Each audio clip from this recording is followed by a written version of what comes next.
I hope he brought the corn nuts with him, because I'm hungry. I either want nuts or chocolate. Come on. He's making his way. He's a fucking superstar. Thank you. Real quick, more men at the show. What's up, baby? Mamba, Lior. We have Danny over here. If Danny wants to make an appearance, he can come on in. You guys do your thing. Sit on down. We literally got the 3 best breakers here right now. Used to be all from SoCal, but I moved. Yeah, you moved. Yeah, here. Take the mic. That was a smart decision. Yeah. Let everyone know who you are. Go ahead. Welcome, guys. I'm Lior here from Mamba Cards. LA vibes, Cali. My man Benjo, Mikey. We grew up together, like, you know, collecting cards, and I've been breaking since these dudes started. So I got in the hobby, and I was watching these guys rip, and I learned so much from watching Ben right here to my left. And you guys inspired a lot of people. You guys inspired me as well too. Thank you. Oh yeah. I gotta. So these guys came. You guys came out like a fucking bat out of hell. Okay. They pulled the Zion Tiger. Remember the Zion Tiger? They pulled the Zion Tiger out of Prism, and when that card, I feel like that was like your fucking rocket, right? Sometimes it takes a card like that to fucking take off, right? Yeah. And then, obviously, they have the sickest Kobe collection of all time. I mean, I wouldn't say sickest, but I mean, it is fat, okay? Yeah, We're talking PHAT, fat. I appreciate that. I mean, obviously, you know, being born and raised in LA, Kobe was our goat and our idol. So like, we just like love Kobe, and like, I was grateful to watch every single game that he played. Like, my dad was a diehard Laker fan. I grew up a diehard Laker fan, and Kobe was just on our blood, like, you know.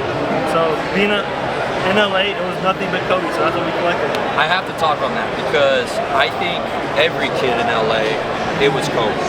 Even if you didn't like him, there were kids out there emulating his shot. I mean, I'm left-handed and white, clearly, and I would emulate his turnaround jumper and try to and I would play like that, you know?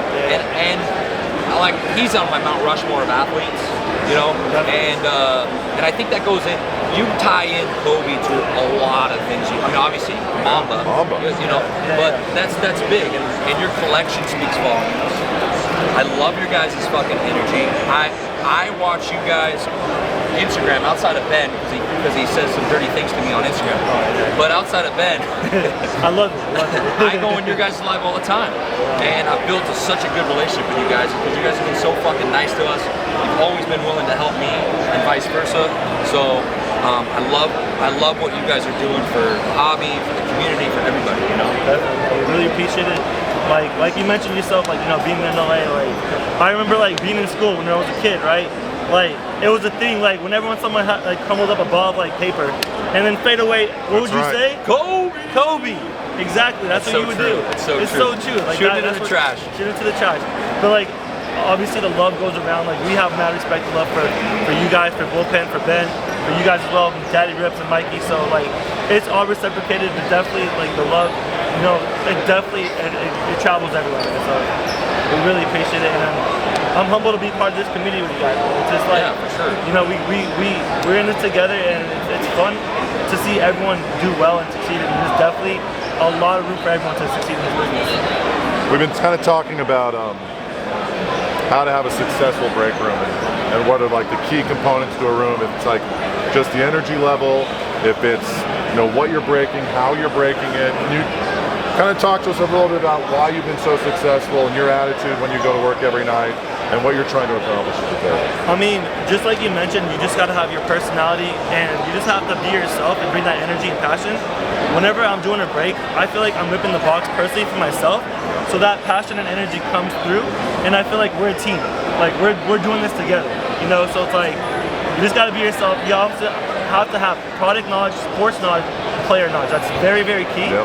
But also just being engaged with your following, with the comments, just responding to people.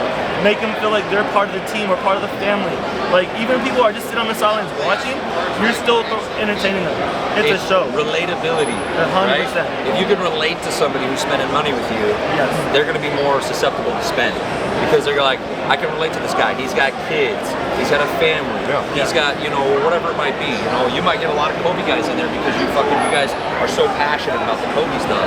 And yeah, and like you guys, like you were saying, the biggest thing for me is when I'm opening and I hit a big card, I feel like attached to that card. 100%. Like I feel like it's my card. So when somebody goes, yeah, I got it graded at a 10 and I sold it, I go, like a piece of my heart's gone. Dude. That was like part of that was my card. Why'd you sell it? You know? Yeah. So I get so attached to the cards. You're mostly invested. You know, you are. You really are. And then like you really want to hit big for them because like if they hit big, they're happy, the room's happy, everyone's excited. Obviously we don't like to see bad boxes, but it happens, you know, it's a name of the game. Of course.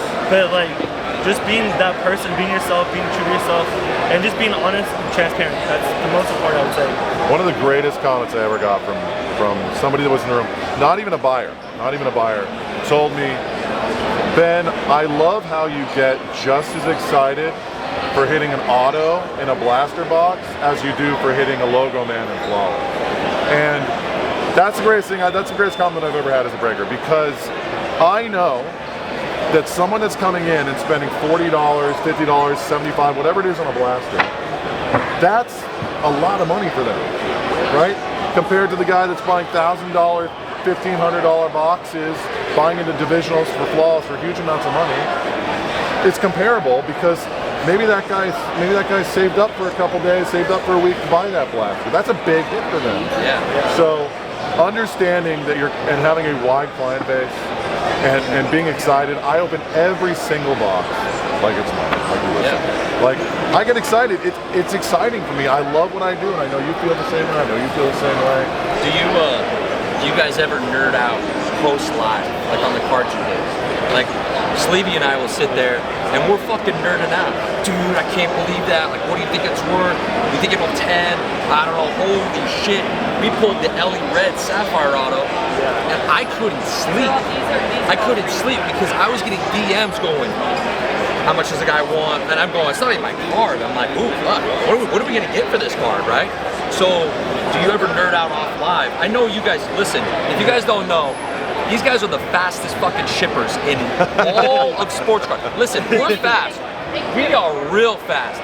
These motherfuckers get off the live because I know, I talk to Leor sometimes at 11 o'clock in the morning. He's like, dude, we stayed up till 3, 4 a.m. We did all the shipping. Everything's fucking gone. Yeah. Faster than Amazon, man. But do you ever fucking nerd out with Danny and the boys? Like, holy shit, fucking, right? All the time, Like when we hit our most recent biggest card was that dual LeBron and Luka logo, man. Like our reactions were amazing. Like I looked up the security feed after, so you see everyone's reactions of prices. Honestly, I didn't go to sleep. Yeah. Like I was just like on my phone, just wanted to see, yo, how many likes we get, all the comments, just reading comments, responding to people, because like it was like that rush. You just want to just cherish that moment and live in that moment, and it's like it doesn't wear off. Yeah. It's like an and it's like addicting rush because you're waiting. You know, we'll go lulls without hitting a big card, and I'm going, what's the next big card? It's coming. It's gonna hit. You know. I gotta be honest with you guys. Do you ever rewatch that night? Rewatch your big rips and you actually opening it and seeing it? Yeah. I'm so full of myself. I rewatch my shit on the drive home. No, I definitely do. Like, I'm not gonna lie, we definitely do. Especially like if there's a big card, if it's for a big customer, and we're just like so genuinely happy, like so happy for that person. It's like I say, I'm Nubs, and he hits like a big card. We're happy for him, man. He spends a lot of money. He's big in the hobby, like. And let's go to that because Sam is huge in the hobby. He supports a lot of people. You can almost say that he's kept pages alive with him. And you want those guys that hit big cards. Listen, we like it when like the random $40 filler guy hits a $5,000 card. Yeah. But the guys like Sam Nubs are really big for the hobby. You want those guys happy. Fanatics, Panini, Leaf, Upper Deck. Bring those guys in. Bring those guys in and pick their brain because they're spending an obscene amount of money. And if those guys fall out, if those guys start trickling out of the hobby, it's going to be very bad for the hobby. So you want to keep those guys happy. 100%. Like you do want to you do want to help them out too if they don't hit, of course, like you take care of them, but you want them to hit, and like obviously you mentioned, like just keep them going, like keep them in the game, like you know, like as long as they're in the game, they're hitting and they're happy, you want to take care of them, make sure that they're still in the game, and because they're supporting not only our channel, they're helping support a million other channels, and what they're doing as well, like for example, Sam Nubbs has a heart of gold, he'll give away cards, he'll give away spots, you know, there's so many things that they do that just goes unnoticed, you know. Yeah, I mean, look, this. I have one more question. Go ahead. This is, we can all attest this, like this is a business. Like we obviously want to make money, we want to make profit, we want to hit our margins. Like making our big customers happy is very, very important. Yeah. And hitting for our big, when I have one of our bigger customers come in and I have a tough night with him, I take it like hard. I'm like, this guy supports me, he spends a lot of money. And if I'm not hitting for him, I need to be doing my job better. I know it's random, but maybe I can find a way to find products that do hit more consistently, steer him in another direction where he can be a little bit more successful, and that's important. Yeah. And obviously, yes, taking care of your guys if they don't hit is extremely important. I'm in a lot of rooms. I navigate a lot of rooms. When breakers have a guy come in and spend a lot and not hit, and then it's just like, all right, well, better luck next time. Take care and not give him something. You always want to be taking care of your big customers. Last thing. Sam Nubbs comes in hot, brings an exquisite. Talk about the fucking card you guys hit yesterday that he hit. Fucking crazy. That was a priceless moment. Like just to watch that, be part of that, like just being in the back, having Carvin, the creator of the product, just give us a little history lesson about the product, and just just talk about the product before you even rip it, and have Sam, have his son Junior, pick the last box and literally hit that Jordan Limited logo. That's an amazing priceless moment that you can have with your son. I was half the way across the room, and the cheers were fucking crazy. And it was just loud. It was. I tried to go over there, but it was just so crazy. Yeah. Yeah. Again, I don't think people. And talking about this, I don't think people like. You see so many Jordans. They're on Instagram. They're on all the showcases. Jordan. I don't think people realize how rare it is to now pull an exquisite Jordan this many years later, packed fresh, out of a box, a limited logo. That is wildly hard to do. It's not easy. Just because you're opening exquisite, you open like 3 or 4 boxes, you're gonna hit one? No. It's an extremely tough card to pull. That was an amazing moment. And Sam rips like these big cases like that all the time. And it's not like he's hitting a big card or a Jordan like that. So like it's amazing and great to see and be a part of that experience. When I see that, I go, how many are left? Yeah. How many are packed fresh left? Yeah. Can't be many. No. Right? Can't be many. Yeah. What's up, gang? All right. Leor, I appreciate it, man. Thank you for coming by. Thank you, Mikey. Thank you. Appreciate everything. Tell Danny I said what's up. You ready? Thank you, guys. Oh, we got another interview. I appreciate it, Leor.